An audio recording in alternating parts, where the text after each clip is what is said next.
Good morning friends. അപ്പോൾ ഞാനിന്ന് പറ്റുകയാണെങ്കിൽ രാവിലെ യോഗ ചെയ്യണം എന്നൊക്കെ വിചാരിച്ചിട്ടുണ്ടായിരുന്നു കുറച്ചധികം. പക്ഷെ ഒന്നും പറ്റിയില്ല. ഭയങ്കര ടയേർഡായിപ്പോൾ. ഇന്നലെ രാത്രി ഉറങ്ങിയപ്പം ഏകദേശം 12:30 കഴിഞ്ഞു.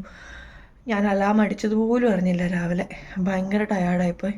അപ്പം ഞാൻ ഇന്ന് നോർമലി ഇന്നത്തെ ഡേ ഞാൻ സ്കിപ്പ് ചെയ്യുവാണ്. ഇന്ന് ശരിക്കും നമ്മുടെ 6ാമത്തെ ദിവസമാണ്. ഇന്നത്തെ ഡേ ഞാൻ സ്കിപ്പ് ചെയ്യുവാണ്. അപ്പോൾ ഇന്ന് ഞാൻ നോർമലി ഒരു ഡേ ഇൻ മൈ ലൈഫ് പോലെയായിരിക്കും ഞാനിടുക. ഇന്ന് ഞാൻ ഡയറ്റും കാര്യങ്ങളൊന്നും ചെയ്യുന്നില്ല, വർക്കൗട്ടൊന്നും ചെയ്യുന്നില്ല. നാളെ തുടങ്ങി വീണ്ടും റീസ്റ്റാർട്ട് ചെയ്യാം. ഇന്നിപ്പോൾ എനിക്കൊന്നും നടക്കില്ല. കാരണം ഇന്ന് രാവിലെ എനിക്ക് യോഗ ചെയ്യണമെന്ന് ഓർത്തിട്ട് തന്നെ ഞാൻ അലാം അടിച്ചത് പോലും അറിഞ്ഞില്ല. എണീക്കാൻ പറ്റുന്നില്ല. 7 മണി കഴിഞ്ഞു എണീറ്റപ്പോൾ. ഞാൻ കുളിച്ച് ഇനി മോളെ കുളിപ്പിച്ച് ചിലങ്ക പൂജിക്കാൻ വേണ്ടി അമ്പലത്തിൽ പോകണം. ബ്രേക്ക്ഫാസ്റ്റ് കഴിപ്പിക്കണം. അവളെ കുളിപ്പിച്ച് ബ്രേക്ക്ഫാസ്റ്റ് ഒക്കെ കഴിപ്പിച്ച് അമ്പലത്തിൽ പോയി വന്ന് 10 മണിയാകുമ്പോഴത്തേക്കും ഡാൻസ് സ്കൂളിൽ പോകണം. ഇവിടുന്ന് ഡ്രസ്സ് ചെയ്തിട്ടാണ് നമ്മൾ അമ്പലത്തിലേക്ക് പോകണം. 4 മണിയാകുമ്പോഴത്തേക്കും ചോറ്റാനിക്കര അമ്പലത്തിലേക്ക് പോകണം.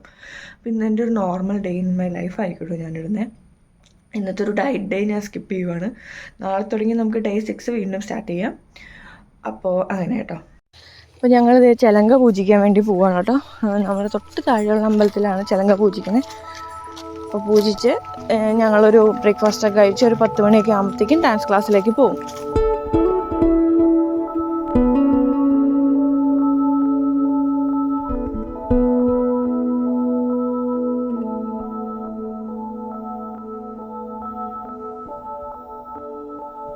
അപ്പോൾ ഇതേ ചിലങ്കയൊക്കെ പൂജിച്ച് കിട്ടി. എന്തോ മനസ്സിന് ഭയങ്കര ഒരു സന്തോഷം കേട്ടോ ഇതൊക്കെ കാണുമ്പോൾ. മോളുടെ 2ാമത്തെ സ്റ്റേജാണ്. 1ാമത്തെ അരങ്ങേറ്റത്തിന് കളിച്ചു. അത് കഴിഞ്ഞപ്പോൾ 2ാമത്തെ സ്റ്റേജാണ് കേട്ടോ. അത് കഴിഞ്ഞ് ഞാൻ വീട്ടിൽ വന്ന് ബ്രേക്ക്ഫാസ്റ്റ് കഴിച്ചു. ഇന്നലത്തെ മഷ്റൂമൊക്കെ ഇട്ട് ആ വെജിറ്റബിൾ കറി ക്രീമി അതായിട്ടുള്ളതാണ് ഞാനിന്ന് രാവിലെ ബ്രേക്ക്ഫാസ്റ്റ് ആയിട്ട് കഴിച്ചത്. അതിൻ്റെ കൂടെ ഒരു ചായയും കുടിച്ചു. ചായക്ക് മധുരം ഇട്ടിട്ടുണ്ടായിരുന്നില്ല, ചായയും കുടിച്ചു. അത് കഴിഞ്ഞ് മോളെ റെഡിയായിട്ട് നിർത്തി പോകാനൊക്കെ ആയിട്ട് എല്ലാ സാധനങ്ങളും റെഡിയാക്കി. ഇനി എനിക്ക് അതിന് വേണ്ടിയിട്ടുള്ള ബാഗും സാധനങ്ങളൊക്കെ ഞാൻ ഇന്നലെ തന്നെ റെഡിയാക്കി വെച്ചിട്ടുണ്ടായിരുന്നു. ഇനി അതിനകത്തേക്ക് ചിലങ്ക പൂജിച്ചതും ഡ്രസ്സും കൂടെ എടുത്ത് വെക്കണം. അപ്പോൾ ഇത് കണ്ടു ഞാനിങ്ങനെ ഓരോ പൗച്ചിലാക്കിയിട്ടാണ് വെച്ചേക്കുന്നത്. അതാകുമ്പോൾ അവിടെ ചെല്ലുമ്പോൾ എടുക്കാൻ എളുപ്പമുണ്ട്. കണ്ടതുള്ള ഒരു പൗച്ചിൽ സ്ലൈഡും ചരടും സേഫ്റ്റി പിന്നും ക്ലിപ്സും യു പിന്നൊക്കെ വെച്ചു. പിന്നെ ഇതിനകത്ത് ഇങ്ങനെ ഒരു പൗച്ചിൽ വള വെച്ചു. ഇതിനകത്ത് എക്സ്ട്രാ കുറച്ച് വളയാണ് ഇനി ആർക്കെങ്കിലും വേണമെങ്കിൽ വെക്കാൻ വേണ്ടിയിട്ട്. പിന്നെ കുഞ്ചലം, ആറുമുടി, പിന്നെ ഡ്രസ്സ് എടുത്ത് വെക്കണം. അതുപോലെ തന്നെ ചിലങ്കയും എടുത്ത് വെക്കണം.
നവരാത്രി മഹോത്സവത്തിന്റെ ഭാഗമായി ഇപ്പോൾ വേദികളിൽ നൃത്തനൃത്യങ്ങൾ അവതരിപ്പിച്ച കലാപീഠം സ്കൂൾ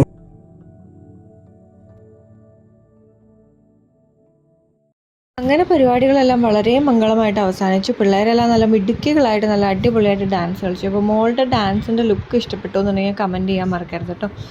അതുപോലെ തന്നെ ഇനി അടുത്ത പരിപാടി വരുന്ന വരെ എല്ലാവർക്കും കുറച്ച് റെസ്റ്റാണ്. ഇനി സൺഡേ മാത്രമേ ക്ലാസ് ഉണ്ടാവുള്ളൂ കേട്ടോ. അപ്പോൾ അങ്ങനെ എല്ലാം കഴിഞ്ഞ് ഞങ്ങളൊരു 8 മണി 8:15 കൂടി അമ്പലത്തിൽ നിന്ന് പോന്നു. ഞങ്ങൾ ഫുഡ് കഴിക്കാൻ കയറി. അപ്പോൾ മോളിത് ചിക്കൻ സൂപ്പൊക്കെ കഴിച്ചുകൊണ്ടിരിക്കുകയാണ്. വെജിറ്റേറിയൻ കഴിക്കാമെന്ന് ഓർത്തിട്ട് പിന്നെ വെജിറ്റേറിയൻ ഹോട്ടലിൽ എങ്ങും കയറാൻ പറ്റുന്നില്ല. അപ്പോൾ നോർമൽ ഒരു ഹോട്ടലിൽ കയറിയപ്പോൾ പിന്നെ വ്രതമൊക്കെ അങ്ങ് മുറിച്ചു. അപ്പോൾ ഞാനും എൻ്റെ ഡയറ്റൊക്കെ തെറ്റിച്ച് ഫ്രൈഡ് റൈസും ചില്ലി ചിക്കനൊക്കെയാണ് കഴിച്ചത്. പക്ഷേ ഞാൻ ഉച്ചയ്ക്ക് ഒരു സാധനം കഴിച്ചിട്ടുണ്ടായിരുന്നില്ല കേട്ടോ. അത് കഴിഞ്ഞിട്ടുള്ള ഏറ്റവും വലിയ പരിപാടിയിലേക്ക് കളഞ്ഞ് ഈ മേക്കപ്പ് റിമൂവൽ എന്ന് പറഞ്ഞിട്ടൊരു സംഭവത്തിലേക്ക് കടന്ന് അതെല്ലാം ചെയ്ത് ഒരു 10 മണിയൊക്കെ ആയി കിടന്നു. അപ്പോൾ മോൾക്ക് നാളെ എക്സാം ഉണ്ട്. ബാക്കി നമ്മുടെ ഡയറ്റ് വീഡിയോസൊക്കെ ആയിട്ട് ഞാൻ നാളെ വീണ്ടും വരും.